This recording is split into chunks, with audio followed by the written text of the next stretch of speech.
3 mysterious deaths in the Florida River confound local authorities. The preliminary investigation reveals little. But when police and the FBI find a sinister link to international drug smuggling, they uncover a conspiracy of unbridled greed and ruthless violence. It's a case that thrusts an entire city into chaos.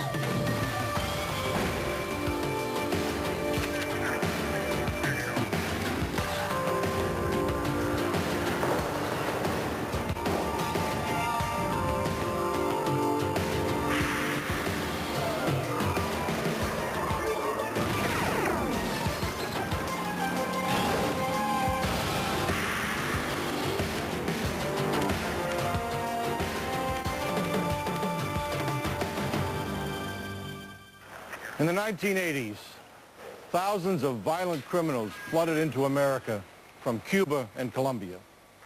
Drugs hit South Florida, and the area, bloated with illicit wealth, became a violent powder keg. I'm Jim Kallstrom, former head of the FBI's New York office. In the bloody Miami drug wars, the winners got rich, the losers buried, and everyone was a target. Colombia, South America. Until the 1970s, life was simple but hard. Then, a failed economy gave way to a sharp rise in drug trafficking. The drug trade caused stiff competition that literally began to rip the country apart.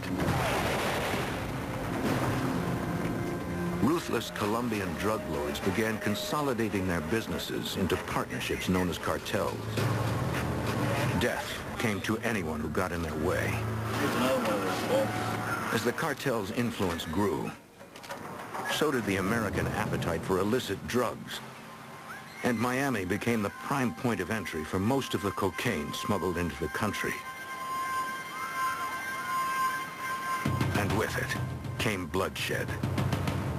Colombian assassins were sent to Miami to wipe out the local competition. The homicide rate grew to more than triple the national average for large cities.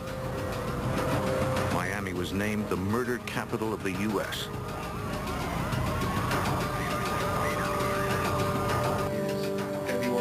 Former Metro-Dade homicide detective Alex Alvarez recalls how in 1979, violence came to a Miami shopping mall.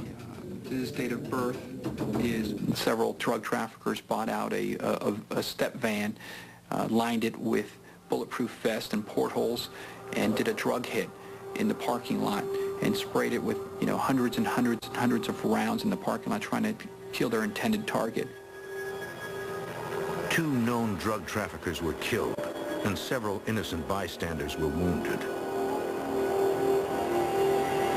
There were also incidents of high-speed pursuits on the expressway between 2 drug dealers that were just shooting it out on the expressway during rush hour traffic. And numerous people were being injured and killed. It was like the wild, wild west, so there was a need to try to curb and stop these drug traffickers who seemed to be out of control. A special squad was formed to deal with the violence. Central Tactical Unit, or CENTAC 26, was headquartered at the Metro-Dade Police Department. Sergeant George Placencia was a detective assigned to the unit, the first of its kind in Miami. It was the 26th one in the nation. The purpose of forming that task force was that we would go out and monitor all the homicides in Dade County and pick and choose the ones that we thought involved major drug traffickers and attempt to work that angle, the homicide angle, and dismantle the organization. By the mid-1980s, constant pressure from law enforcement slowly changed the way drug traffickers were doing business in Miami.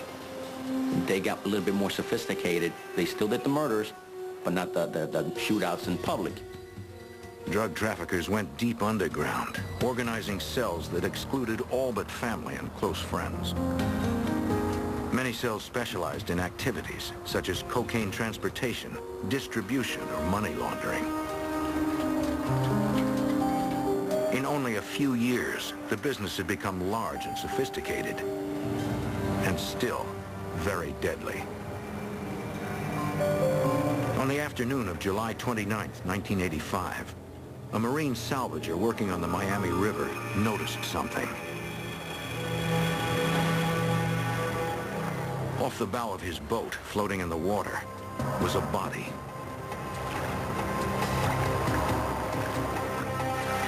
By the time Metro-Dade County Police responded, dock workers had pulled 2 more bodies from the river. The coroner examined the deceased for any signs of trauma or gunshot wounds. He found none. It appeared that the 3 had drowned. On the bodies, officers found beepers, Rolex watches, and plenty of cash.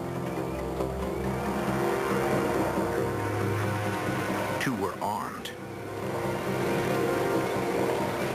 Essentially, they were all carrying the tools of a drug smuggler.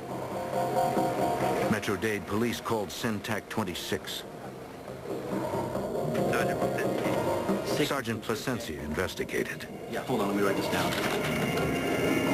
How many people you got over there? We started doing area cams to see if anybody had seen anything suspicious or had seen these individuals prior to them meeting their demise, and that proved to be, not so fruitful at all. Nobody had seen anything. The 3 victims were identified as local Cuban Americans.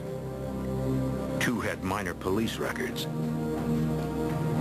The official cause of death was drowning, but there was no indication how they ended up in the water or why.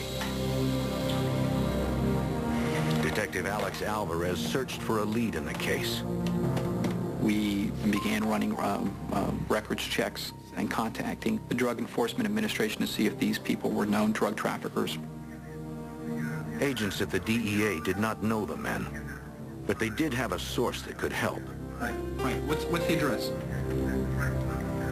They had an informant, and that informant knew the son of one of the dead people that were fished out of the Miami rivers, and it was definitely drug-related. And he was going to put us into contact with the son. That afternoon, investigators paid a visit to the son. You know why we're here? He was willing to tell what he knew, hoping that the mystery of his father's death could be solved. Can you tell us what you know and how you found out about it? Well, I know it's a really big business. He brings in thousands. He told us that his father was one of the biggest drug smugglers in South Florida. He brought in thousands and thousands and thousands of pounds of cocaine. Well, I know last Saturday He said his father's crew used run-down steel-hulled vessels to smuggle drugs into the country, since the old boats aroused less suspicion than big yachts. He went out and he had him called later. He also detailed how the smugglers built false bulkheads into the boats, concealing hidden compartments filled with hundreds and sometimes thousands of pounds of cocaine. When Customs searched these boats, their only hope of finding drugs would be to use a welding torch. See, the smugglers are smart. They know that there's no way that Customs and the open ocean is going to put a torch to a boat, because if they're wrong, they'll sink the boat. Now safely past Customs, the smugglers would continue to move their enormous cargo up the Miami River. They would park at a marina and then let it sit there for 2 or 3 days to make sure there's no surveillance. And on the 2nd, 3rd, or 4th day, when they were convinced there was no surveillance, they'd come at the middle of the night, unload the drugs into vans, and ship them off to different locations within South Florida.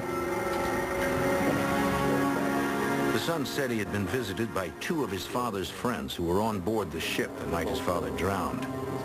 They told him that the boat was raided by a group of gunmen dressed as cops. So that's where your father was going that night. The raiders threw the 6-man crew overboard and then stole about 450 kilos of cocaine. Each kilo at that time was worth approximately $60,000. So the net retail value of this load was approximately $27 million. And that's not the street value. The street value is probably 2-3 times that. The son provided the names of all three men who survived.